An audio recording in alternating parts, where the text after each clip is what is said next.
Keynes, welcome, sir. It's a pleasure. The pleasure's all mine. Your agenda. That won't be necessary. I am the agenda. Tell them I've arrived. And then tell them I've arrived. And your name is? Hayek? F.A. Hayek. With an H.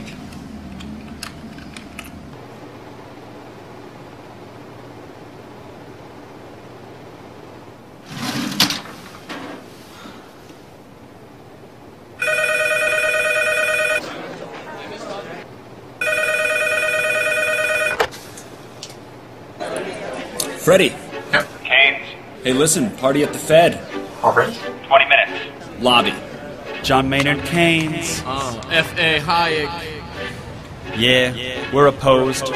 We oppose each other philosophically. In the same studio. We've been going back and forth for a century. I want to steer markets. I want them set free. There's a boom and bust cycle and good reason to fear it. Play low interest rates. Nah, it's the animal spirits. John Maynard Keynes wrote the book on modern macro. The man you need when the economy's off track. Depression, recession, now your question's in session. Have a seat and I'll school you in one simple lesson. Boom, 1929, the big crash. We didn't bounce back, economy's in the trash. Persistent unemployment, the result of sticky wages. Waiting for recovery? Seriously? That's outrageous. I had a real plan, any fool can understand. The advice real simple, boost aggregate demand. C-I-G, altogether gets to Y. Keep that total growing, watch the economy fly. We've been going back and forth for a century. I want to steer markets. I want them set free. There's a boom and bust cycle and good reason to fear it. Play low interest rates. Nah, it's the animal spirit. You see, it's all about spending. Hear the register cha-ching.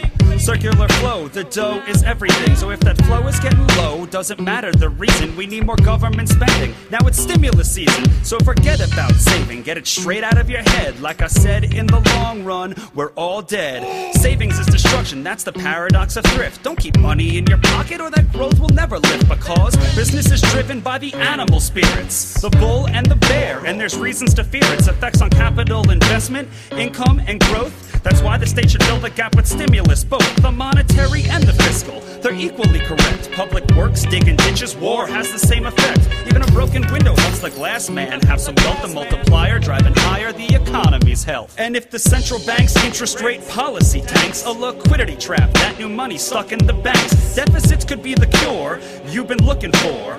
Let the spending soar now that you know the score.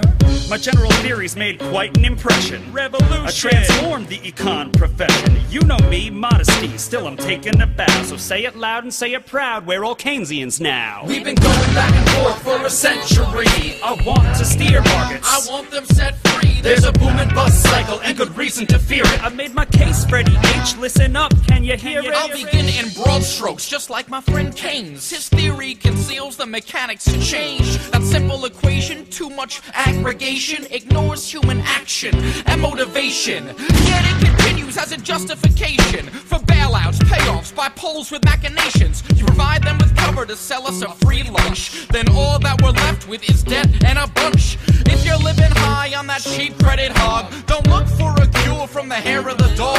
Real savings come first if you want to invest. The market coordinates time with interest. Your focus on spending is pushing on thread. In the long run, my friend, it's your theory that's dead. So sorry there, buddy, if that sounds like invective. Prepare to get schooled in my Austrian perspective. We've been going back and forth for a century. I want to steer markets. I want them set free. There's a boom and bust cycle and good reason to fear it. Play low interest rates. Nah, it's the animal spirit. The place you should study isn't the bust, it's the boom that should make you feel leery. That's the thrust of my theory. The capital structure is key. Malinvestments wreck the economy. The boom gets started with an expansion of credit. The Fed sets rates low. Are you starting to get it? That new money is confused for real loanable funds, but it's just inflation that's driving the ones who invest in new projects like housing construction. The boom plants the seeds for its future destruction. The savings aren't real, consumption's up too, and the grasping for resources reveals there's too few. So the boom turns to bust as the interest rates rise, where the cost of production price signals relies. The boom was a binge, that's a matter of fact. Now it's devalued capital that makes up the slack. With Whether it's the late 20s or 2005, booming bad investments seems like they'd thrive. You must save to invest, don't use the printing press, or a bus will surely follow, an economy depressed. Your so-called stimulus will make things worse. Just more of the same, more incentives perverse. And that credit crunch ain't a liquidity trap, just a broke banking system. I'm done, that's a wrap. We've been going back and forth for a century. I want to steer markets. I want them set free. There's a boom and bust cycle and good reason to fear it. Blame low interest rates. No, it's the animal spirits. The ideas of economists and political philosophers, both when they are right and when they are wrong, are more powerful than is commonly understood. Indeed, the world is ruled by little else. Practical men who believe themselves to be quite exempt from any intellectual influence are usually the slaves of some defunct economist.